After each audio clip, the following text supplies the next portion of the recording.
Hello friends, आज हम लोग मैट्रिक्स के सबसे important topic inverse of matrix पे चर्चा करेंगे। वास्तव में इन्वर्स ऑफ मैट्रिक्स 6 स्टेप्स के तहत निकाला जाता है और उन्हीं 6 स्टेप्स को हमने यहाँ लर्निंग आउटकम के रूप में शो किया है कि सबसे पहले तो जो गिवन मैट्रिक्स है उसका डिटर्मिनेंट निकाला जाए। ये पहला स्टेप है। थोड़ा सा डिटर्मिनेंट से ही रिलेटेड साइन कन्वेंशन का है, तो इसको मैंने एक अलग आपको बता दिया स्टेप। फिर तीसरा है मैट्रिक्स के माइनर्स ज्ञात करना। चौथा है मैट्रिक्स के कोफैक्टर्स ज्ञात करना। पांचवा है एडजॉइंट ऑफ अ मैट्रिक्स ज्ञात करना। और लास्ट है इन्वर्स ऑफ द मैट्रिक्स ज्ञात करना। चलिए एक एक करके इसको देखते हैं। सबसे पहले determinant of a matrix. Determinant of matrix को सिंपली हम कह सकते हैं कि यदि किसी मैट्रिक्स की वैल्यू ज्ञात करनी हो तो वो क्या होगी। तो मान लीजिए ये एक मैट्रिक्स है 3x3 ऑर्डर की और हमें इसका डिटर्मिनेंट ज्ञात करना है। डिटर्मिनेंट बेसिकली किसी भी रो या किसी भी कॉलम के अलोंग ज्ञात किया जा सकता है, पर ज़्यादातर हम लोग फर्स्ट रो के तहत यूज़ करते हैं। मतलब बेसिकली यूँ समझ लीजिए कि मैट्रिक्स को ओपन करने की प्रक्रिया मैं बताने जा रहा हूँ फर्स्ट रो के तहत। ऐसा सेकेंड रो के तहत भी किया जा सकता है, थर्ड रो के तहत भी किया जा सकता है, थर्ड कॉलम के तहत भी किया जा सकता है और सेकेंड और फर्स्ट कॉलम के तहत भी किया जा सकता है। अब थोड़ा ध्यान से देखिएगा। जब हमने कहा कि हम फर्स्ट रो के तहत ओपन कर रहे हैं तो हमने सबसे पहला एलिमेंट A11 का उठाया 2 और इस फर्स्ट रो के बाकी एलिमेंट्स को हमने मनी मन, ऐसा ये केवल आपको दिखाने के लिए लाइन, मनी मन कैंसिल कर दिया और ये 2 जिस कॉलम में पड़ रहा है यानी कि फर्स्ट कॉलम में उसको भी कैंसिल कर दिया। तो जो बची हुई राशि है 0, 6, -2, -3 उसको कुछ इस तरह से लिख लिया। 2 को बाहर और 0, 6, -2, -3 को एक सीधी रेखाओं के बीच में, मॉड के बीच में कह लीजिए, लिख लिया। ये रहा अभी पहले A11 का। इसी तरह से 1 के लिए करेंगे, इसी तरह से 3 के लिए करेंगे। आइए देखते हैं। ये देखिए अब हम 1 पे आ गए। तो 1 जिस रो में है उसको कैंसिल किया, 1 जिस कॉलम में है उसको भी कैंसिल किया।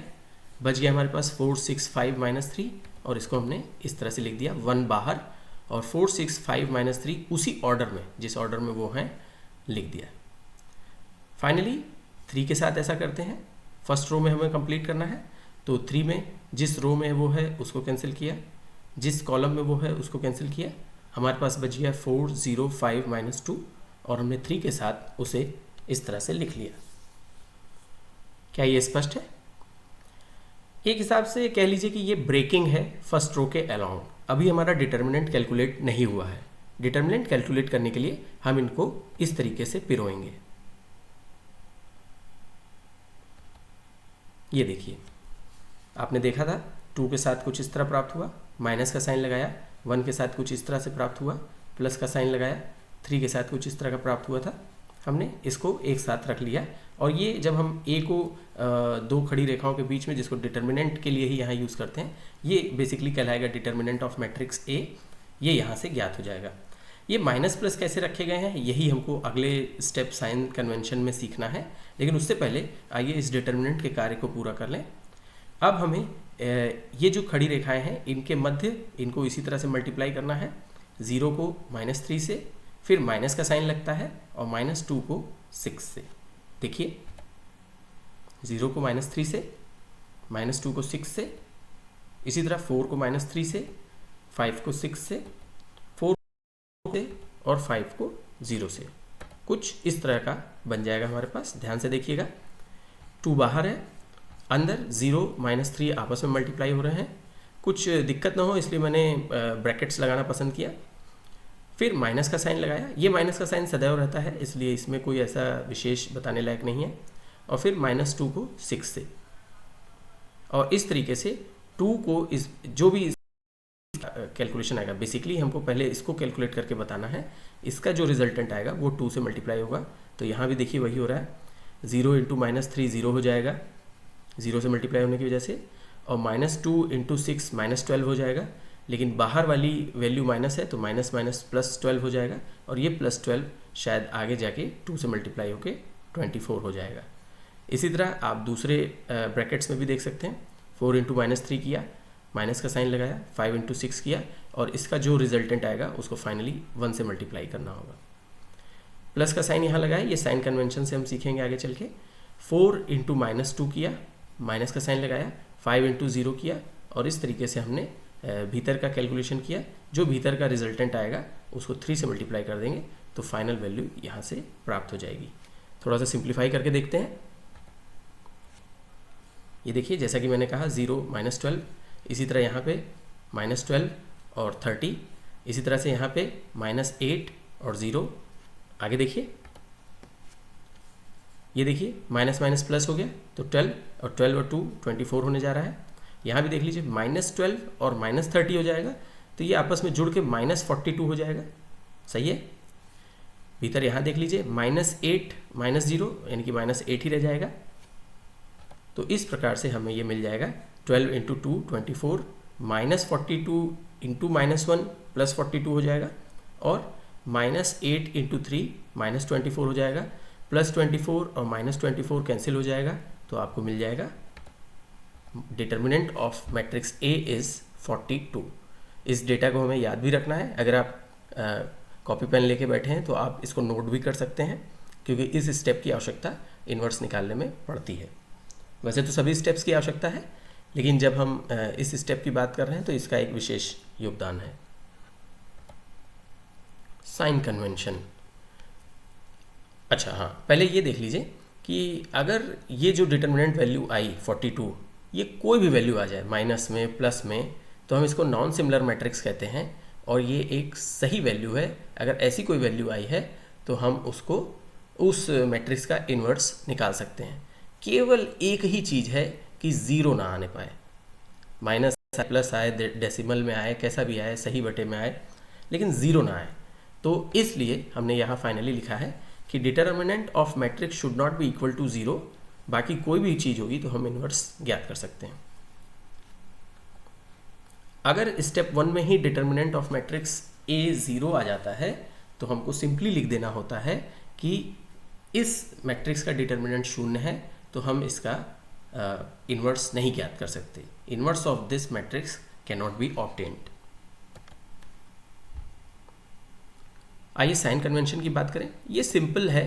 अगर 2 इंटू 2 मैट्रिक्स है तो पहले स्थान पे हम प्लस लगाते हैं, फिर माइनस लगाते हैं, फिर माइनस लगाते हैं, फिर प्लस लगाते हैं, plus minus minus plus. 3 into 3 order में ये इसी तरह बढ़ता है, plus minus plus minus plus minus plus minus plus.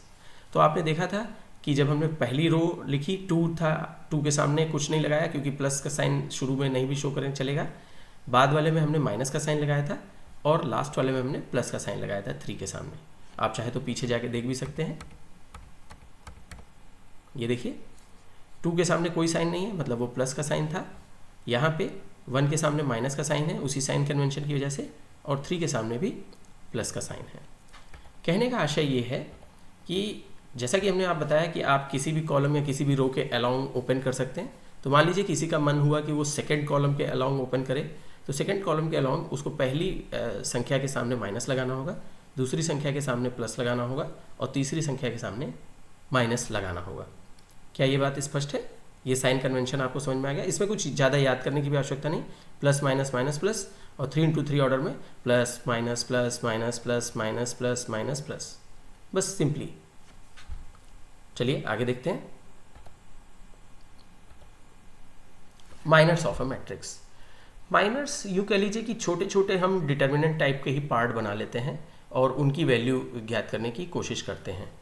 Generally हमारा जो इन्वर्स वाले क्वेश्चन होते हैं वो 3 इंटू 3 ऑर्डर के होते हैं। तो उसमें आप जानते हैं कि 3 इंटू 3 ऑर्डर मैट्रिक्स में 9 एलिमेंट्स होंगे। तो उन 9 एलिमेंट्स के 9 माइनर्स भी बनेंगे और 9 कोफैक्टर्स भी बनेंगे। जितने एलिमेंट एक मैट्रिक्स में हैं उस मैट्रिक्स के उतने ही माइनर्स भी होते हैं, और उनकी अपनी पोजीशन भी होती है। जैसे A11 पोजीशन के लिए अगर हम माइनर निकालना चाहेंगे तो उसको हम M11 बोलेंगे। A12 पोजीशन के लिए हम माइनर निकालना चाहेंगे तो M12 बोलेंगे, और इस प्रकार से हम आगे बढ़ते जाएंगे। आइए देखते हैं। तो ये कुछ डिटर्मिनेंट से सिमिलर लगते हैं, क्योंकि ये वैल्यू प्रोवाइड करते हैं। थोड़ा सा ही अंतर इसका डिटर्मिनेंट का है। आइए देखते हैं। ये हमारी वही मैट्रिक्स चल रही है। ये मैं जानबूझ के बार बार लिख दे रहा हूँ ताकि हमें याद रहे। अब जब इसका माइनर 1 1 निकालना होगा तो आपको याद होगा कि A11 पोजीशन ये है। अब यहाँ पे ये M11 कैसे आया? ये M11 आया कि आप A11 पोजीशन की पूरी रो को कैंसिल कर दीजिए, पूरी रो को, 2 को भी। पिछली बार हमने 2 को कैंसिल नहीं किया था। और पूरे कॉलम को भी कैंसिल कर दीजिए। क्या बचा? 0 6 -2 -3। तो ये उसी ऑर्डर में, उसी जगह पे, इनकी ऑर्डर को चेंज मत कर दीजिएगा कि 0 को नीचे लिख दिया, 6 को यहाँ लिख दिया। 0 6 -2 -3 एक छोटी माइनर बन गया, माइनर ऑफ 1 1। अच्छा, इसकी वैल्यू भी उसी तरह ज्ञात की जाएगी, यानी कि इस तरीके से। ये आपको समझ में आ गया होगा कैसे बना। 0 को -3 से मल्टीप्लाई करके और -2 को 6 से मल्टीप्लाई करके। ध्यान दीजिए, इसमें बाहर का एलिमेंट नहीं है, यहाँ 2 नहीं है, बस डिटर्मिनेंट और माइनर में यही अंतर है। क्योंकि यहाँ पे आप देख रहे हैं हमने पूरी रो और पूरी कॉलम को कैंसिल कर दिया है। तो आपको माइनर 1 1 जो मिला वो 0 × -3 और माइनस, अंदर तो माइनस का ही साइन रहेगा हमेशा, -2 × 6। तो आप ये निकाल सकते हैं। आपको M11 की वैल्यू मिल जाएगी 12। क्या ये ठीक है? ये तो 0 हो गया और यहाँ पे -12 आएगा। -12 बाहर के माइनस से ऐड अप होके +12 में बदल जाएगा। तो माइनर 1 1 जो है वो 12 आ गया। इसी तरीके से हमें सभी 9 माइनर ज्ञात करने होते हैं। आइए देख लेते हैं एक एक करके, थोड़ा जल्दी से देखेंगे।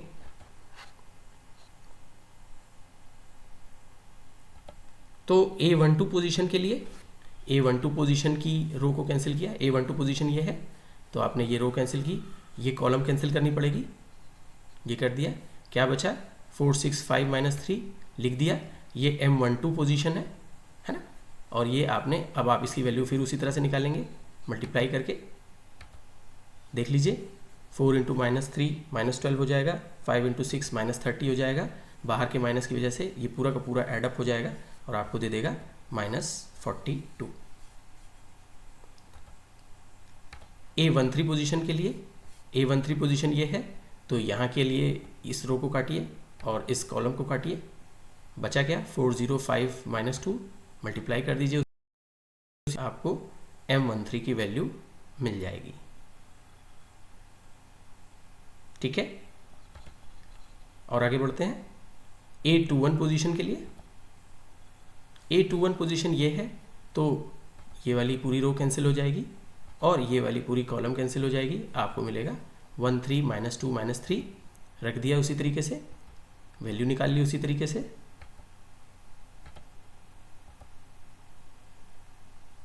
क्या ये ठीक है? A22 पोजीशन कुछ ज़्यादा ही इंटरेस्टिंग लगती है क्योंकि ये मध्य में पड़ता है। तो आपने इस रो को कैंसिल कर दिया, इस कॉलम को कैंसिल कर दिया। क्या बचा? 2 3 5 -3 आपने लिख दिया इसे और मल्टीप्लाई भी कर दिया।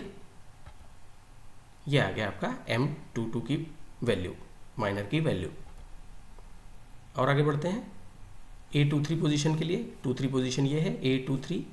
23 आप समझ रहे हैं ना, 2 means second row, 3 means third column. तो ये पोजीशन A23 की होगी। ये रो कैंसिल हो गई, ये कॉलम कैंसिल हो गया, बची हुई चीज़ों को उसी प्रकार से लिख दिया, वैल्यू निकाल ली। क्या ये ठीक है? A31 पोजीशन, A31 पोजीशन ये होगी, थर्ड रो आ गई अब, फर्स्ट कॉलम। तो थर्ड रो कैंसिल हुई, फर्स्ट कॉलम कैंसिल हुआ और हमें मिल गया 1306, वैल्यू निकाल ली।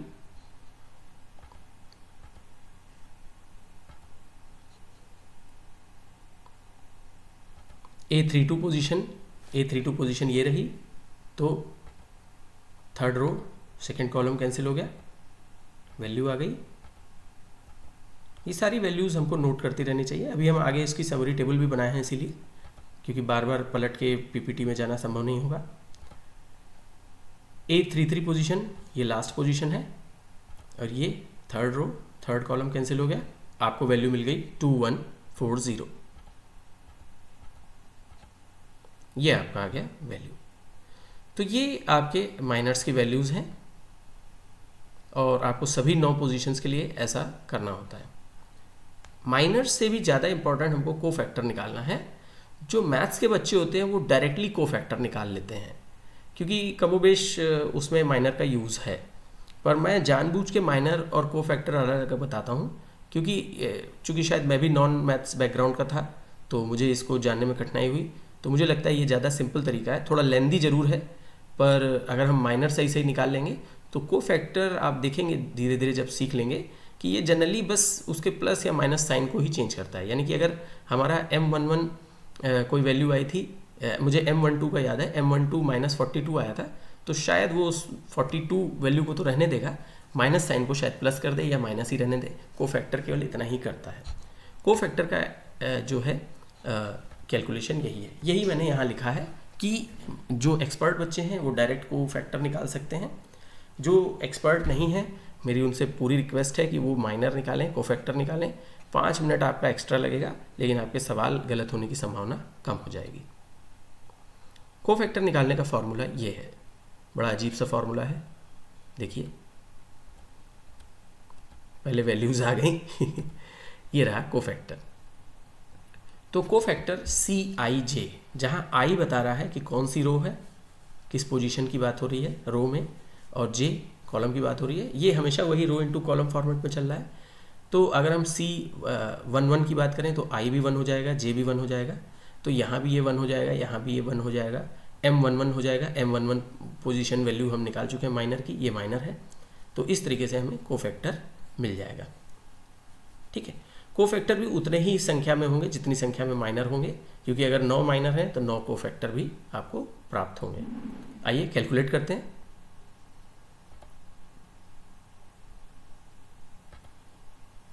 A11 पोजीशन के लिए देखिए, जैसा कि मैंने कहा I भी 1 हो गया फर्स्ट रो, J भी 1 हो गया फर्स्ट कॉलम। तो यहाँ पे हमने लिख दिया IJ की जगह पे 1 1, यहाँ भी I की जगह 1, J की जगह 1, पर यहाँ योग होगा, ध्यान दीजिएगा। और M11 हम निकाल चुके हैं। M11 की वैल्यू आई थी 12, और ये 1 और 1 मिलके हो जाएगा 2। अब आप जानते हैं मैथ्स का रूल कि -1 और -1 को 2 बार मल्टीप्लाई कर देंगे तो माइनस माइनस वैल्यू पॉजिटिव हो जाएगी। वही चीज़ यहाँ हो रहा है, ये +1 हो जाएगा, +1 12 से मल्टीप्लाई होगा तो आपको C11 मिल जाएगा 12। तो M11 भी 12 है और C11 भी 12 है। यहाँ पे साइन चेंज नहीं हुआ, कभी होता भी है कभी नहीं भी होता है, वो विशिष्ट परिस्थितियों पे निर्भर करता है। आइए और भी देख लें।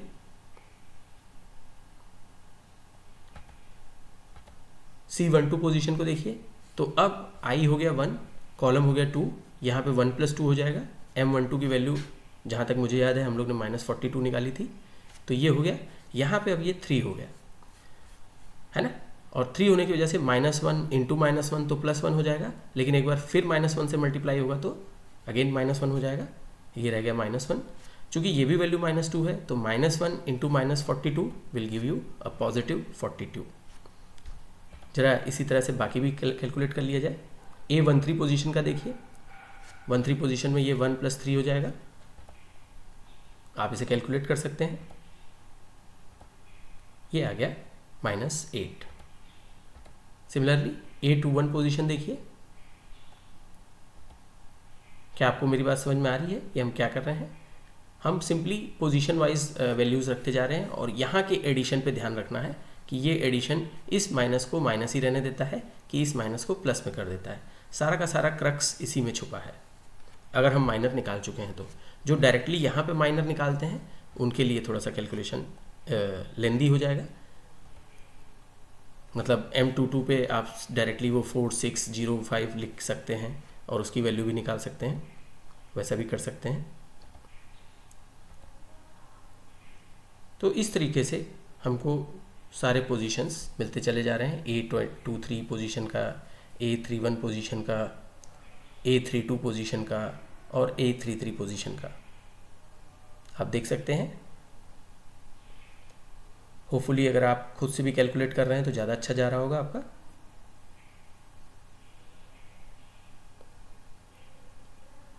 क्या ये ठीक है? तो अब को फैक्टर केवल साइन चेंज करते हैं, ये हम बता ही चुके हैं, और ये डिपेंड करता है I + j की मात्रा पे। I + j -1 के ऊपर था I + j, और i प्लस जे जो है वो आपको इवन नंबर या ऑड नंबर ही देगा। जैसे कि C11 था तो 1 + 1 2 हो जाएगा, एक इवन नंबर हो जाएगा, और वो -1 को +1 में बदल देगा। और इसी तरीके से ऑड नंबर जो है वो आपको i प्लस जे, वो आपको जैसे 1 + 2 था C12, तो वो आपको -1 को -1 ही रहने देगा। इस चीज़ का ध्यान रखना है। मज़े की बात यह है कि ये इवन नंबर और ऑड नंबर भी जो है बस 2 और 6 के बीच में ही घूमते रहते हैं, क्योंकि आप जानते हैं कि मिनिमम पोजीशन जो होगी वो C11 होगी, तो 1 + 1 2, यानी कि ये 0 या 1 से नहीं स्टार्ट होगा, ये 2 से स्टार्ट होगा। और मैक्सिमम पोजीशन होगी C33, 3 + 3 6, तो ये 2 और 6 के बीच में ही जाएगा।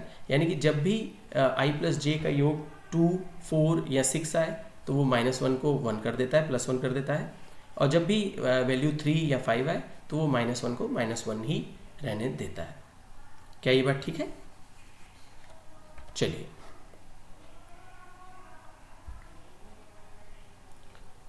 समय की बचत के लिए भी और बार बार पेज न पलटना पड़े तो हम लोग कॉपी के 20 से 2 हिस्से करके बिना लाइन खींचे हुए जैसे हम लोग फोल्ड करके कर लेते हैं। माइनर को एक साइड कैलकुलेट करते जाते हैं, जैसे कि ये मैंने माइनर A12 को कैलकुलेट किया, और उसी के साइड बाय साइड हमने उसका कोफैक्टर भी कैलकुलेट कर दिया उसी पोजीशन का।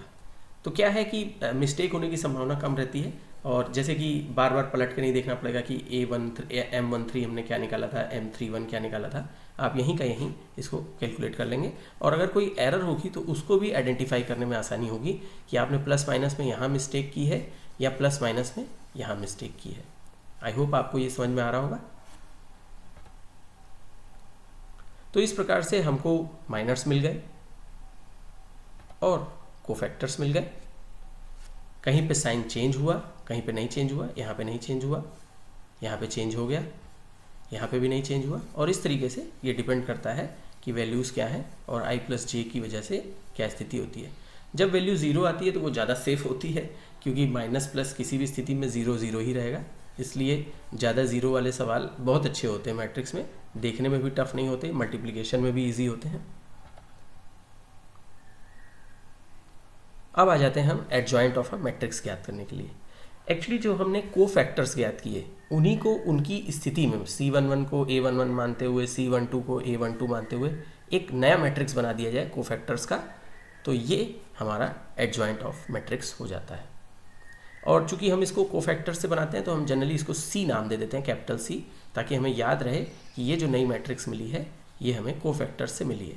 तो आप पीछे पलट के देख सकते हैं, या ये देखिए C11, C12, C13 12, 42 और -8 है, तो हमारा पहला रो भी यही आएगा 12, 42, -8। और इसी तरीके से C21 position, C22 position, C23 position, C31 position, C32 position और C33 पोजीशन, और इस तरीके से ये काम करता है। तो ये आपका कोफैक्टर मैट्रिक्स बन गया।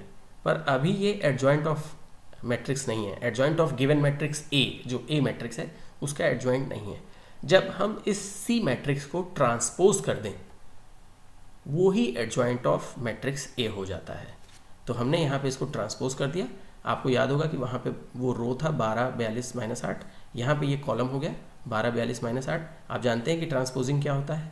ट्रांसपोजिंग होता है रो वाले एलिमेंट्स को कॉलम में परिवर्तित कर देना। तो इस तरीके से आपको ये एक ट्रांसपोज मैट्रिक्स मिल गई, इसलिए यहाँ T लिखा हुआ है। और यही transpose matrix he adjoint of जो क्वेश्चन मैट्रिक्स होती है, जैसे यहाँ हमने A ली हुई है तो एडजॉइंट ऑफ A होता है। ये फॉर्मूले में लिखने की वजह से ये सब निकट निकट लिख गया है, अदरवाइज इसको लिखना चाहिए adjoint space of space A, adjoint of A, या स्मॉल में हम लिख सकते हैं adjoint dot A is equal to this one. तब हमें C की पावर T लिखने की आवश्यकता नहीं है, केवल ये आपको दिखाने के लिए कि ये कोई नई मैट्रिक्स नहीं है। यही जो आपने कोफैक्टर्स की मैट्रिक्स बनाई और उसको ट्रांसपोज किया है, बेसिकली वही चीज़ एडजॉइंट ऑफ A हो जाता है। और अब हम A में ही बात करेंगे। इनवर्स ऑफ मैट्रिक्स सबसे सिंपल चीज़ है अगर फॉर्मूले के हिसाब से देखा जाए, लेकिन उसके पीछे हमें ये पांचों स्टेप करने होते हैं, क्योंकि इनवर्स ऑफ मैट्रिक्स का जो रूल है वो कहता है कि एडजॉइंट ऑफ A को उस मैट्रिक्स के डिटर्मिनेंट से डिवाइड कर दीजिए। तो आपको याद होगा कि एडजॉइंट ऑफ A तो हमें पूरे पांचों स्टेप करके प्राप्त होगा, और डिटर्मिनेंट ऑफ मैट्रिक्स वो स्टेप 1 से प्राप्त हुआ था, हमने आपको इसीलिए बोला भी था कि स्टेप 1 को याद रखना जरूरी है। अगर आपको याद हो तो हमारा डिटर्मिनेंट ऑफ मैट्रिक्स आया था 42 और एडजॉइंट ऑफ ए अभी अभी हम लोगों ने प्राप्त किया ट्रांसपोजिंग से। तो बस इनको रख देना है और ये हमारा inverse of given matrix A हो जाता है। Inverse of given matrix adjoint of A इसी तरीके से डिवाइडेड बाय 42। 42 कहाँ से मिला? स्टेप 1 से डिटर्मिनेंट ऑफ ए। अगर यही चीज़ 0 हो जाए तो 0 होने की वजह say anything divided by 0 will be infinity, और इसीलिए अगर ये चीज़ 0 आती है तो हमें आगे कोई स्टेप करने की आवश्यकता नहीं और हम सिंपली लिख सकते हैं since determinant of given matrix is 0 hence inverse of this matrix can not be obtain. कभी कभी ये गूगली टाइप का सवाल आ भी जाता है, 10 नंबर का सवाल होता है और हमको लगता है कि हमने कोई गलती की है और डिटर्मिनेंट 0 आ रहा है, नहीं तो स्टेप 1 में ही कैसे 10 में 10 नंबर मिल जाएंगे। पर ऐसी गूगली छोड़ी जा सकती है, दी जा सकती है। इस ए इन्वर्स को लिखने का ज़्यादा अच्छा तरीका ये है कि 1/42 को आप सामने लिख दीजिए। 1/42 को आप सामने लिख दीजिए और बाकी मैट्रिक्स को उसके बगल में लिख दीजिए, तो ये ज़्यादा अच्छा तरीका है। ये दोनों ही सेम ही हैं, ये दोनों चीज़ें सेम हैं। और इस 42 को हम अंदर भी ले जा सकते हैं जब ज़्यादा मात्रा में यहाँ के एलिमेंट्स कट कर रहे हो। जैसे 42/42 हो सकता है, यहाँ 1 हो सकता है, लेकिन चूंकि ज़्यादा चीज़ें नहीं कट हो रही, ऐसी स्थिति में हमको ये आंसर यहीं छोड़ देना चाहिए और हमारे इन्वर्स ऑफ मैट्रिक्स का आंसर यही प्राप्त हो रहा है। तो इतने सारे स्टेप करने के बाद जाके आपको इन्वर्स ऑफ मैट्रिक्स प्राप्त होता है। आपकी पुस्तक में पहला चैप्टर जो इससे रिलेटेड है उसमें एडजॉइंट निकालने को कहा गया है। जब भी एडजॉइंट निकालने को कहा जाता है तो हमें स्टेप 5 तक काम करना होता है, और जब भी इन्वर्स निकालने को कहा जाता है तो हमें 6th स्टेप को भी लेना होता है। इस चीज़ का ध्यान रखेंगे। दूसरी चीज़ कि ये थोड़े लेंदी वर्क होते हैं और आप माइनस प्लस की गलती करने से, अगर आप स्टेप 1 में ही गलती कर दिए, स्टेप 2 में ही गलती कर दिए, तो मार्किंग वहीं से कम होने लगती है। इसलिए बहुत सतर्कता से आप इसको करेंगे। इसके कुछ एक्सरसाइजेस देख लेते हैं जो हम लोग ने मैंने बुक से ही उठाई है, क्योंकि हो सकता है अभी बुक बहुत सारे बच्चों के पास अवेलेबल ना हो कोविड की वजह से। तो ये आप कुछ सवाल नोट कर लीजिए, इनके इन्वर्स निकालिएगा। ये तीनों अलग अलग सवाल हैं। अगर एक मैट्रिक्स ए है इस तरीके की तो इसका इन्वर्स निकालिए, यानी कि पहले डिटर्मिनेंट निकालिए, साइन कन्वेंशन से चेक कीजिए, कोफैक्टर निकालिए, माइनर निकालिए, एडजॉइंट निकालिए और फिर इन्वर्स निकालिए। ये दूसरा सवाल है और ये तीसरा सवाल है। ज़्यादातर मात्रा में 0 दिया हुआ है ताकि आपको करने में बहुत कैलकुलेशन ना करनी पड़े। जब आप ये इस तरह के सरल लेकिन बहुत इंपॉर्टेंट सवाल है, ये बहुत अच्छे सवाल है, अगर आपको इनकी वैल्यू आ जाती है तो आप इसको प्राप्त कर सकते हैं। मेरा असाइनमेंट भी आपका यही है। अभी मैं आपको कुछ गूगल डॉक में विंडो भेज दूंगा जिसमें आप इस सवाल को अपने से करके पेस्ट करके कई सारी फाइलों में, कई सारे MBs में डाल सकते हैं। जैसे पिछली बार बच्चों को कन्फ्यूज़न हुआ था क्योंकि मैंने 1 MB की मात्रा कर दी थी, इस बार आप काफ़ी मात्रा में काफ़ी फाइलें डाल सकते हैं। कोशिश कीजिएगा कि JPG फॉर्मेट में ही डालें, पर अगर आपको लगता है कि PDF में डालना ईजी होगा क्योंकि PDF में फाइल साइज़ छोटी होती है, तो वो आप कर सकते हैं। ये आपके अपने टेक्निकलिटी के ऊपर डिपेंड करता है कि आप टेक्निकली कितने साउंड हैं, कैसे। बस कोशिश ये कीजिएगा कि जो भी आप अपना क्वेश्चन का आंसर भेजेंगे उसकी फ़ोटो थोड़ा सा धूप पे रख के या किसी ज़्यादा ब्राइट पोजीशन पे रख के फ़ोटो खींच के भेजिएगा। एकदम अंधेरे में आप लोग फ़ोटो खींच के भेज देते हैं जिससे आंसर को रीड करना मुश्किल होता है। सवाल यहीं ख़त्म नहीं हो रहे हैं, ये 3 सवाल हैं, 2 सवाल और हैं आगे, और ये भी इन्वर्स के ही सवाल हैं। ये आपके बुक में इस तरह के सवाल दिए हैं, सिंपली ये लिखा हुआ है, कुछ भी नहीं लिखा हुआ है। तो इसका मतलब ये है कि मैंने इसीलिए इसको एक अलग कलर किया हुआ है। ये मैट्रिक्स का इन्वर्स, यानी कि ये मैट्रिक्स आपकी ए मैट्रिक्स है। इस ए मैट्रिक्स में आप सभी 6 स्टेप कीजिए और देखिए कि क्या इसका इन्वर्स, ए का इन्वर्स ये प्राप्त हो रहा है। यदि प्राप्त हो रहा है तो आप कहेंगे LHS = RHS, हेंस प्रूव्ड। क्या आपको मेरी बात समझ में आई? ध्यान दीजिएगा फिर से। ए मैट्रिक्स ये है, ए का इन्वर्स ये होना चाहिए, तो आपको ये सभी 6 स्टेप करने होंगे। कुछ दूसरे टाइप के सवाल होते हैं इस टाइप से, यदि ए मैट्रिक्स ये है तो शो दैट ए इन्वर्स ए के बराबर ही होगा, यानी कि आप इस मैट्रिक्स का सभी 6 स्टेप कीजिए, इन्वर्स निकालिए और देखिए क्या ये वैल्यू भी यही आ रही है। अगर हाँ यही आ रही है तो A inverse = 1, A otherwise A inverse is not equal to A, ये आपको प्रूफ करना होगा। तो फिलहाल ये 5 सवाल आपके पास हैं।